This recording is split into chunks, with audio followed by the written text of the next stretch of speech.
Good afternoon friends. जैसा कि आपको पता है, मैं अजय कुमार मोटिवेशनल स्पीकर फिर से अपनी जो सक्सेस स्टोरी है वो लेके आया हूँ। और एक बड़ा ही फेमस जो कथन है वो मुझे याद आ रहा है। माँ तेरी हर पसीने की बूंद को मोती से चमकाऊंगा, तू सपने बड़े देखना, उसको पूरे करके मैं दिखाऊंगा। अगर ये वाकया यदि किसी पे फिट बैठता है तो वो राहुल जी सर हैं। तो आज हमारे साथ राहुल जी सर हैं। वो एक हेडमास्टर के जो पद है उस पर कार्यरत है। उनसे जानेंगे किस प्रकार उन्होंने संघर्ष के दिनों को बिता के अपना जो लक्ष्य है उसको हासिल किया है और कौन कौन सी जॉब लगी है, कितने घंटे पढ़ाई करते थे, सारी बातें उनसे जानेंगे। तो स्वागत करते हैं सर का हमारे चैनल, अपने आपके और अपने चैनल सबसे बड़ा मोटिवेशन। स्वागत है सर आपका। नमस्कार। तो सर सबसे पहले हमें ये बताइए कि आपका जो स्कूली शिक्षा है, आपने 10वीं 12वीं है, ये कहाँ से की है सर?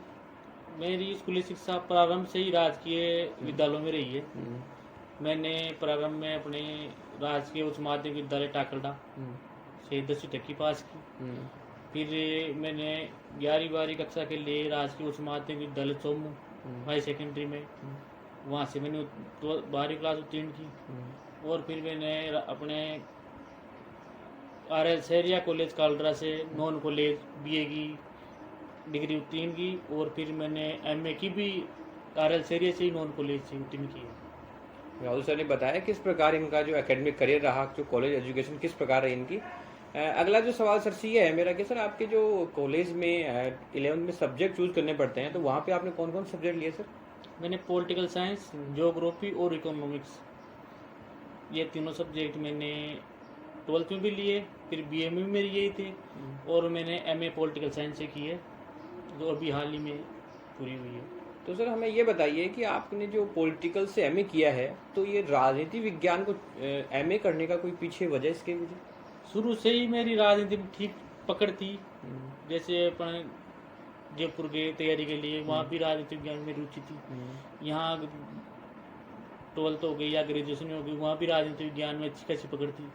और इसलिए शुरू में जैसे अपन अखबारों में देखते हैं राजनीति के ऊपर जो अच्छे टॉपिक आते हैं, उसको देखते हुए मुझे लगा भाई राजनीति विज्ञान एक अच्छा विषय है, और इसलिए मैंने राजनीति विज्ञान को चूज किया। सर ने बताया किस प्रकार इन्होंने जो राजनीति विज्ञान सब्जेक्ट को चुना और आगे का रास्ता लेके MA राजनीति विज्ञान से ही किया। सर अब ये जानना चाहते हैं कि आप जब हेडमास्टर बने हैं, इनसे पहले आपने कौन कौन सी एग्जाम दी है, उसमें सेलेक्ट हुए ना नहीं, उसके बारे में कुछ बताइए सर। मैंने सबसे पहले राजस्थान पुलिस की एग्ज़ाम दी थी 2014 में। उस समय मैंने जो रिटर्न एग्ज़ाम थी वो पास कर ली थी, लेकिन मैं फिजिकल में किसी कारणवश नहीं हो पाया। उसके बाद मैंने 2 बार RS प्री एग्ज़ाम दी, दोनों बार उत्तीर्ण हुआ। मेंस में कुछ अंतर से या जैसे भी है वो मैं इंटरव्यू के लिए क्वालिफाई नहीं कर पाया। फिर मैंने प्रथम बार शिक्षा विभाग में पहली बार कोई एग्ज़ाम दी, जो वरिष्ठ अध्यापक भर्ती 2018 थी, और मेरा प्रथम बार में उसमें सिलेक्शन हो गया। सर ने बताया कि किस प्रकार इन्होंने अलग अलग एग्जाम भी दी है, प्री भी पास की है, राजस्थान पुलिस का भी इन्होंने क्रैक किया, रिटन टेस्ट किया हुआ है। तो सर हम ये जानना चाहते हैं कि आप जो RAS है, राजस्थान प्रशासनिक सेवा है, उसमें जाने का फैसला आपका कैसा था? उसमें जाने का फैसला कैसे किया आपने? जब मैंने B.Ed की एग्ज़ाम पास की 2014 में, उसके बाद जो मेरे साथ के थे या मेरे पापा हैं, मेरे बड़े भाई बहन हैं, उन्होंने मुझे मोटिवेट किया भाई अपनी प्रशासनिक सेवा में जाने की कोशिश करनी चाहिए अपने को। पास या फेल एक अलग मुद्दा है। मैंने उनके गाइडेंस से वहाँ जयपुर जाके मैंने SMS शिक्षण संस्थान है, वहाँ से मैंने कोचिंग ली। 2 साल में जयपुर ही रहा। फिर मैंने अपने सेल्फ स्टडी तैयारी की। उसके बाद मेरा ये RS में जाने का अभी भी मैं प्रयासरत हूँ, कोशिश कर रहा हूँ। जैसे भी अपना टाइम निकलता है नौकरी लगते हुए भी 5-6 घंटे अपन निकालते हैं और फिर समय देखते हैं कैसे क्या है। सर ने बताया। अगला सवाल सर से ये है मेरा कि सर आपका स्कूल शिक्षा विभाग है, जो शिक्षा विभाग है, एजुकेशन डिपार्टमेंट है, उसमें जाने का फैसला कैसा रहा आपका? प्रारंभ से ही जब मैंने B.Ed की परीक्षा उत्तीर्ण की 2014 में, उसके बाद तो मेरे बड़े भाई हैं, बहन हैं, जो शिक्षा विभाग में कार्यरत थे, उन्होंने बताया कि अब शिक्षा विभाग में जाके कैसे क्या समाज की सेवा कर सकते हैं, बच्चों को अच्छी पढ़ाई के लिए मोटिवेट कर सकते हैं। फिर मैंने धीरे धीरे जो मेरी प्रथम एग्ज़ाम थी उसमें मैंने कोशिश की और प्रथम एग्ज़ाम में उत्तीर्ण हो गया, और आज शिक्षा विभाग में कार्यरत हूँ। अपना पूरा तन मन धन से शिक्षा विभाग को अपन समर्पित कर रहे हैं। सर ने बताया कि जो स्कूल शिक्षा विभाग है उसमें जाने का फैसला कैसा था इनका। सर से अब ये जानेंगे कि आपका जो टाइम टेबल था, आपका जो पूरा शेड्यूल था सुबह से शाम तक का, वो किस प्रकार था, वो पूरा बताइए सर। मैं सुबह से शाम तक का ये है कि मेरी रुचि क्या है कि सुबह जल्दी उठने में है। मैं सुबह जल्दी उठता हूँ। सुबह सूरज मेरे बाद उगता है, मैं पहले उठ जाता हूँ। सुबह उठ के तैयारी करना, और जैसे भी अपने व्यक्ति में शूट करता हूँ। अब मेरी ऐसी रुचि है कि मैं रात को 9-10 बजे तक खाना खा के सो जाता हूँ। तो रात को जल्दी सोना और सुबह जल्दी उठना और फिर दिन में तैयारी करना, ये मेरा टाइम टेबल था। मैंने 8-10 घंटे रोजाना रेगुलरिटी रखी है। चाहे कुछ भी हो जाए, मैं 2-3 घंटे, तो चाहे कुछ भी हो, लेकिन मैं 2-3 घंटे तो निकालता ही था सर रोजाना। सर ने बताया ये नियमित रह के डेली रूटीन इनका बहुत अच्छा था और सुबह जल्दी उठते थे सर, इस कारण ये आज सफल है। सर से ये जानेंगे कि कभी युवा वगैरह जो तैयारी कर रहे हैं, ये एक दो एग्जाम में देके फेल हो जाते हैं, फिर ये वापस राह पे नहीं आ पाते, तो आप जो फेल हो जाते हैं उनके लिए क्या कहेंगे? आज का जो समय है वो बहुत टफ हो गया है कंपटीशन। जैसे भी अपन ये माने भाई, जैसे बच्चे हैं पढ़ने में आजकल, जैसे 12वीं पास करते ही वो इस क्षेत्र में चले जाते हैं, तो उस हिसाब से ये क्षेत्र आजकल धीरे धीरे टफ होता जा रहा है। तो मेरा तो यही कहना है कि भाई 1-2 बार क्या 3-4 बार 10 बार भी अगर आप फेल हो जाते हैं तो उसमें आपको निराश होने की जरूरत नहीं है।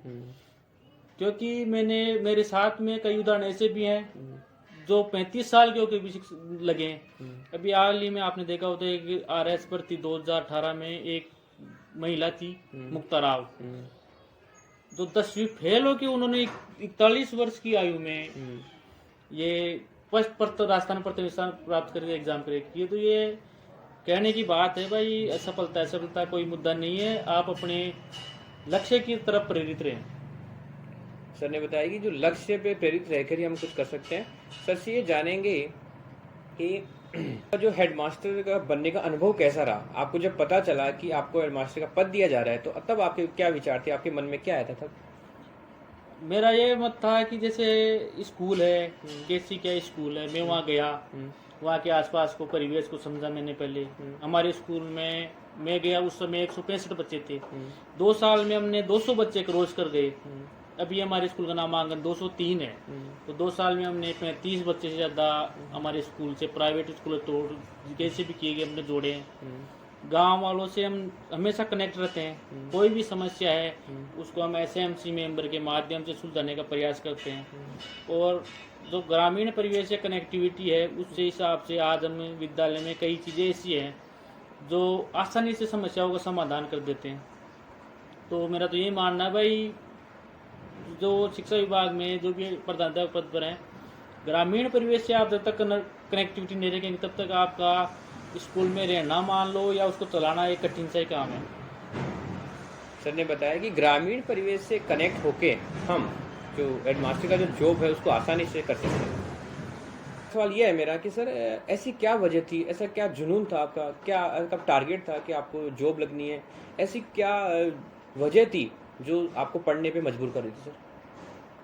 जो शिक्षा है वो अभी आज का परिवेश ये बोलता है भाई शिक्षा को पढ़ने नौकरी से जोड़ दिया है, ये कभी भी नहीं हो सकता। शिक्षा एक ऐसी चीज है, वो नौकरी है ही नहीं।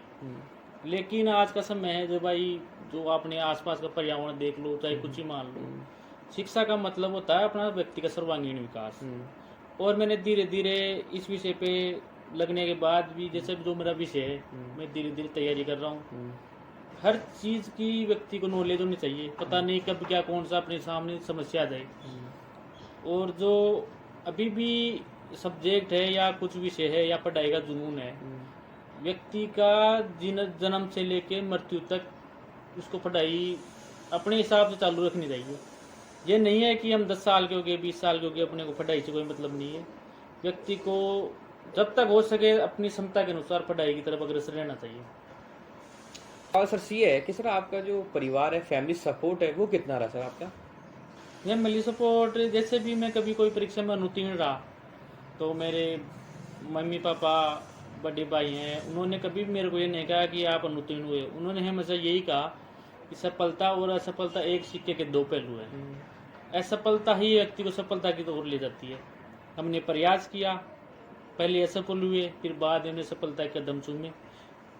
और आज व्यक्ति को असफल होने से निराश नहीं होना चाहिए। असफलता से हमेशा व्यक्ति को सीखने की कोशिश करनी चाहिए।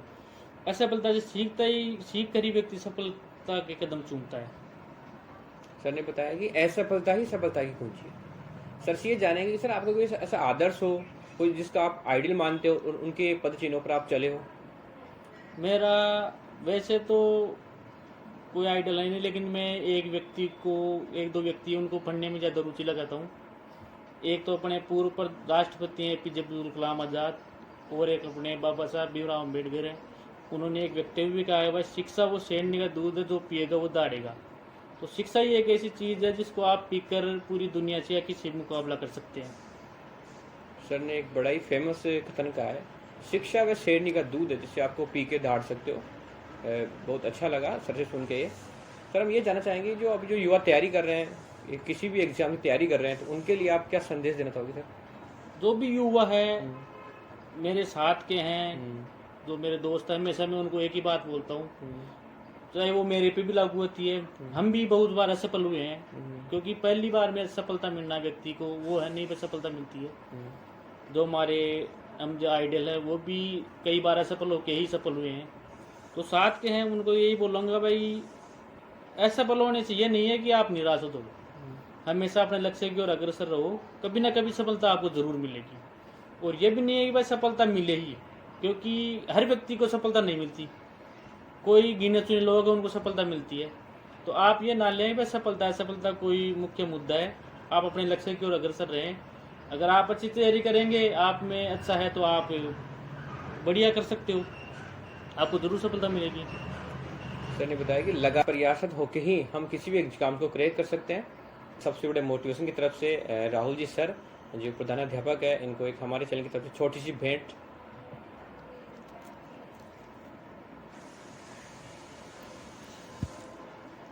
धन्यवाद कहता हूँ मैं सर को कि इस तरह हमारे चैनल में आए और अपना अमूल्य समय हमें दिया, और जो युवा जो स्टूडेंट तैयारी कर रहे हैं उनके लिए अच्छी अच्छी बातें बताई। और हम ये सभी चाहेंगे कि सर का जो उज्जवल भविष्य रहे, और इनके जो आगे की जो भी इनकी जो बनना चाहते हैं, इनका जो ड्रीम है वो पूरा हो, और इनकी जो भी मनोकामनाएं हैं वो सब पूरी हो। Thank you sir. और लास्ट में फिर से मैं ये कहना चाहूँगा कि काफ़ी कमेंट्स भी आ रहे हैं, अच्छी बातें बता रहे हैं, लेकिन अभी तक भी यदि आपने मेरा चैनल सब्सक्राइब नहीं किया है तो यूट्यूब पे जाइए और सबसे बड़ा मोटिवेशन सर्च कीजिए और बेल आइकन दबाइए और शेयर ज़्यादा से ज़्यादा लाइक कीजिए, क्योंकि आपका प्यार ही है जो मुझे आगे के जो वीडियो हैं वो लाने के लिए मजबूर करेगा। और धन्यवाद।